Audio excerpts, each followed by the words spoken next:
3 SPAC stocks to watch now. What is happening, investors? It is your boy Jack. I am not a financial advisor, and today we're going to be speaking about SPAC stocks. SPAC stands for Special Purpose Acquisition Company, or sometimes known as a blank check company. And essentially, it's a company that doesn't have any operations or anything of the likes. They go public purely with the intention of at some stage down the line merging with or acquiring another company. One example that you will all be very aware of is Nikola. And you remember when everybody was speaking about Nikola, the stock ticker symbol that you had to buy to invest in Nikola was VTIQ. So in that particular situation, VectoIQ or VTIQ was the SPAC stock. And these have been getting a whole lot of excitement as of today, particularly because there's been some SPAC stocks in some very exciting industries. Electric vehicles for one, and also online gaming. And today we're going to speak about 3 SPAC stocks that I think everybody should be keeping an eye on right now. First company we're going to speak about today is OPES, and only a couple of days ago they entered a definitive agreement to combine with BurgerFi. Second up today we're going to be speaking about ticker symbol LCA. I made a full video on these guys yesterday. They're going to be acquiring Golden Nuggets online casino. And the third company we're going to speak about today again is one you're probably familiar with. It's ticker symbol SHLL, who is acquiring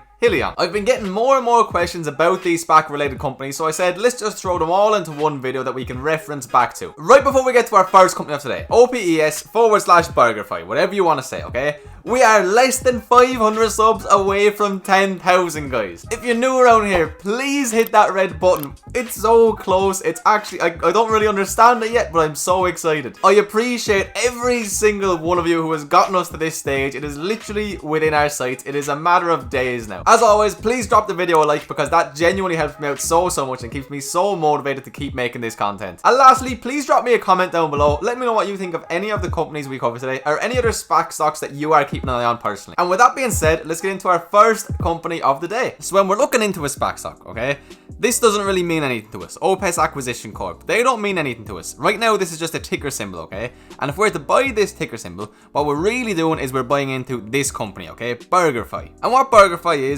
it's a fast, casual, better burger concept with approximately 125 franchised and corporate-owned units delivering an all-natural premium burger experience in a refined, contemporary environment. So they're part of this up-and-coming better burger industry, okay? They serve the highest quality of natural Angus beef sourced from the leading ranches in the country, and always free of hormones, steroids, and antibiotics. So it's a burger without the bad stuff. So they want to appeal to an informed consumer base, okay? Those who place a high value on quality ingredients, transparency, and a desire to avoid antibiotics, steroids, chemicals, and additives. Obviously, a lot of the bad stuff that you would find in your standard fast food restaurant chains. These guys were founded in 2011, currently have 105 franchise units and 25 corporate units. So a little bit of their timeline, okay? 2011 obviously first opened up. By 2014, they had opened their 50th restaurant. Now in 2020, they have 50 units in Florida. And now in 2020, they are going to be listed on the Nasdaq as a publicly traded company once this acquisition goes through. So this is something we always want to see whenever we look at any of these companies that we're considering investing, okay? We have to look at their differentiation and advantages among their competitors, because at the end of the day, these people sell food. They sell burgers, maybe a few chicken strips, whatever it is. A lot of places do that, and a lot of much bigger names do that. And what their biggest thing is, okay, is that they're all health conscious, okay? So they have plant-based protein, which a lot of other places don't. Craft beer and wine, again, a more and more popular market.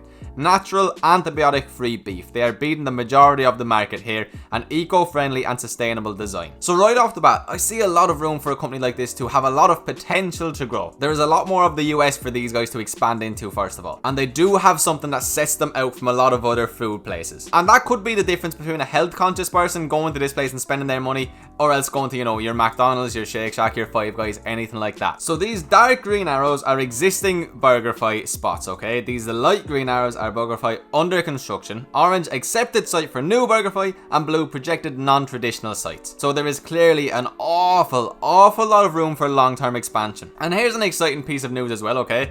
Their US Air Force partnership, okay? They signed a license agreement with the US Air Force Activity Services in October 2019. And the US Air Force chose BurgerFi to be part of global initiative to enhance food quality, variety, and availability on Air Force bases throughout the US and abroad. So that's obviously a big force to have backing you and choosing to use your products over somebody else's. Their system-wide revenue, the compound annual growth rate is at 5.1%. So that is quite nice. The net company revenue, compound annual growth rate 36.4%. fantastic. Its adjusted EBITDA is expected to get much better, and their system-wide store count, okay, is expected to have a compound annual growth rate of 29.3%. If that stands true, there is a whole lot of potential in these companies in the medium and long term. And so here's what the purchase will actually look like, okay? The initial purchase price is 100 million. The enterprise value is at about 143 million. That transaction implies a multiple of 13.6x their 2021 estimated EBITDA and 2.4 times their 2021 estimated revenue. And the closing of the transaction is expected by the third quarter of this year. There is a market for this company, okay? There's not a lot of people who put as much emphasis on making sure that their food is healthy and coming from as good sources as possible as these guys. As of right now, I like the look of them, but they're not so exciting to me that I feel the need to buy them right now. I will keep a close eye on them, but they're probably the least exciting of the three companies we're going to speak today. I am very interested in the company and seeing how they perform over the next few months and seeing what happens when they do go public, but I won't be jumping in just yet. So with all that being said, company number 2. Okay, LCA Stock. Buying this ticker symbol right now means that this is what you're actually buying, okay? Golden Nugget's online casino. I mean, you can play their video slots, you can play Double Patriot, Dragon Power, you want to play some blackjack, you can go ahead play an array of slots or an array of table games. This seems like a good place to start just to get a little bit more of an understanding for the company, okay? So some of their highlights, okay? They started operation in New Jersey in the fourth quarter of 2013. They became profitable in 2016. They were the first online gaming company to launch live dealers in the US. They've won industry awards as top operator 3 years in a row. They were the first to launch a live casino floor in the US, and they have a net income of over $11 million in 2019. Now, the place to get information about these guys right now is right here. Their investor presentation that literally only came out June 29th. And you can see by my scrolling, there is a lot of information, and I recommend you read the whole thing. But we're going to go through some of the most important points super quickly. So first up, Golden Nuggets in comparison to GAN and DraftKings. You're all very more than likely aware of who DraftKings are. So their total estimated value / their 2021 estimated revenue, okay? DraftKings is at 15.2. GAN is at 12.9. Golden Nuggets is at 6.1. The lower this number, the better. So Golden Nuggets take the cherry straight away. They're already in positive cash flow, and they have been positive since 2016. DraftKings is still negative. Their compound annual growth rate is the best of the three, just beating DraftKings. And their net average revenue per user is miles ahead of the competition. And we'll get into why a little bit more later on. And if you compare their revenues compound annual growth to other interactive gaming companies like Blizzard or EA,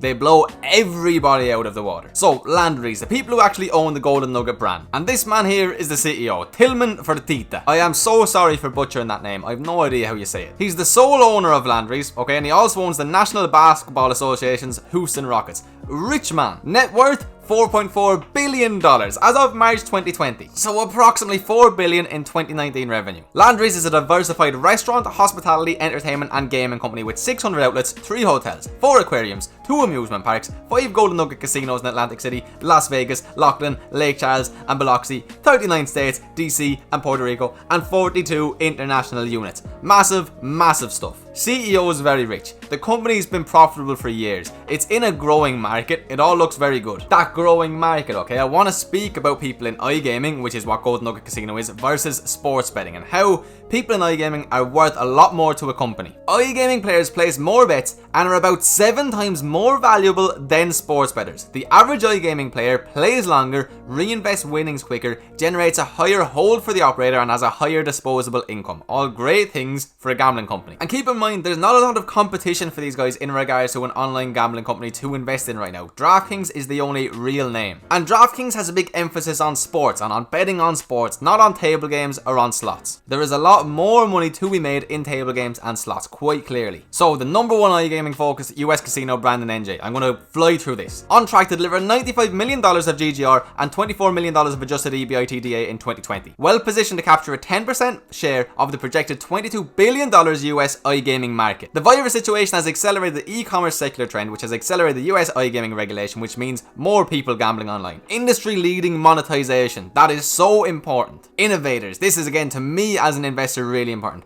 First in the US to launch in-house live dealer studios. First to launch branded slots. Successful bet on new game categories, steppers and megaways. 50% revenue compound annual growth since 2014, people. Look at 2020 and its projections. One of the company who has benefited from the world going into a lockdown, from people not being able to go to the casinos, from people being stuck at home bored. They're in a fantastic position going forwards, even once they come out of this situation. I've said the acronym GGR a few times, and just in case you don't know what that actually is, okay? GGR stands for Gross Gaming Revenue, also called Game Yield. It's a key metric used by gambling and betting companies. It reflects the difference between the amount of money players wager minus the amount that they win. It's important to note that gross gaming revenue is equivalent to sales or revenue, not profit or earnings, so to say. So their GGR is their sales or their revenue. And we can see that their sales have been going up extremely quickly, okay? Their advertising as a percentage of sales has been going down, and their EBITDA as a percentage of their sales has been going up. So everything looks incredible for this company right now. I opened a position in this company. I do actually believe in them, and I am going to be buying more shares. I'm not going all in because they are definitely very high risk, but I think the potential is absolutely insane. But again, please don't invest in a company like this just because of this video or just because of the fact I did. These guys carry an awful lot of risk, okay? I think any SPAC company does in the very short term at least. I mean, their price can go up 100% and just as quickly can come down 90%. I know I say something like that every video, but I really want to stress it today. These are some of the riskiest companies you can get involved in the short term. If we actually look at what's happened since this news has come out, right? We went up day one, 42%. We went up to 62%. Yesterday, we came down to 42%. There was a big loss. Pre-market is up a little bit.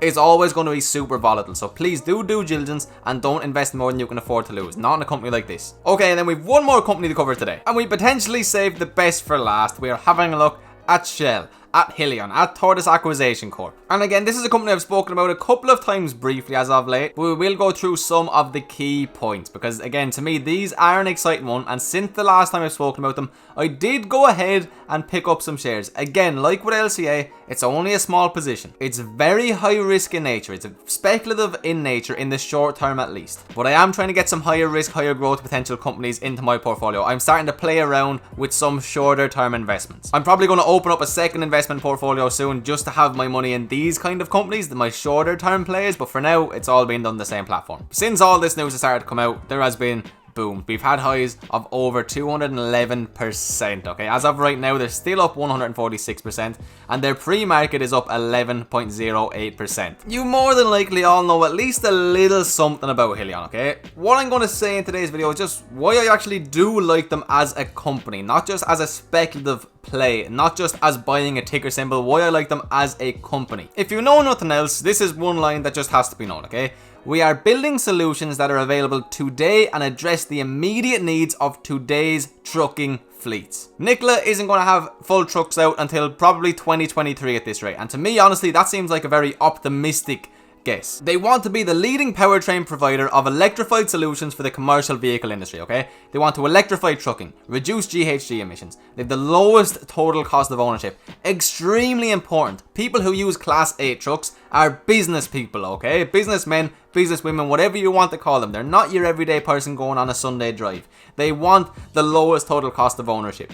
A strong customer demand, which I believe is very fair to say, and about an $800 billion market opportunity, and they break those numbers down later. So 2 solutions, 1 platform. The Hyliion Hybrid Electric. Early deployments in fleets with 30,000 plus trucks. 2 million miles driven over the road to date. Already, right now, over 2 million miles driven with these services. Remember Nikola? Remember the way they have no physical product? They have nothing? Hyliion does. And then their own truck, okay, customer trials in 2021 with launch partner binding a pre-order for 1,000 trucks. Already a pre-order for 1,000 trucks. I broke this down in detail in my last video, okay, but let's just look at the future solutions for a second, okay? So the cost of buying one of Hyliion's trucks compared to one of Nikola's or one of Tesla's. Look how much money you will save. 7-year total cost of ownership. Well, look, they just make Nikola look absolutely horrific. I don't see how any business owner could ever want to buy that, okay? And then we have a look at Tesla, and it's still an awful lot better. And so you would think that with it, you know, costing the least over 7 years, it has to have some downsides. Well, they have the biggest range by miles, okay? They have the joint best refuel time with Nikola, okay? Far better than Tesla right now. They have the biggest payload capacity and the best performance alongside Tesla. Where is the downsides? These guys are in electric vehicles. Electric vehicles are booming right now. They're the next hot thing. The $800 billion market opportunity, okay? There's 8 million trucks in operation, and that's projected to grow.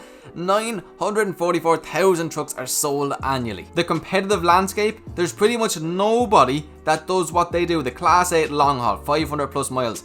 Nobody does what they do except Tesla, okay? They're the only BEV, and then Nikola, who I already just think is a joke in comparison to Hyliion. So the competition is essentially nothing. I mean, Tesla is there, yeah, whatever, but Hyliion looks better in every way. So as I said, I did buy this company, okay? And I expect it to be a really crazy little while. But I am actually hoping to hold these companies for the long term. This is a company I could see really having an impact on the way the world will work in the future. And they're the companies I want to own for a very long time that I think will give me back an awful lot of money. And there is the market open. And yeah, I'm a happy camper. This is their investor presentation. There's a lot more information in there if you are considering investing. A lot of useful information, but what I just showed you, it paints a very pretty picture. So guys, there you have it. Very different than what we generally speak about on the channel, our long-term investments. But I did want to make this video, especially considering I did actually purchase 2 of these companies and I'm getting asked about them an awful lot. I do hope you enjoyed. If you didn't, you've watched till the end, I genuinely appreciate you so much. I hope you were able to get something out of this video. If you want to talk to me on a more personal level, feel free to follow me on my Instagram. It's the same as Jack Spencer Investing. And of course, subscribe if you're new around here.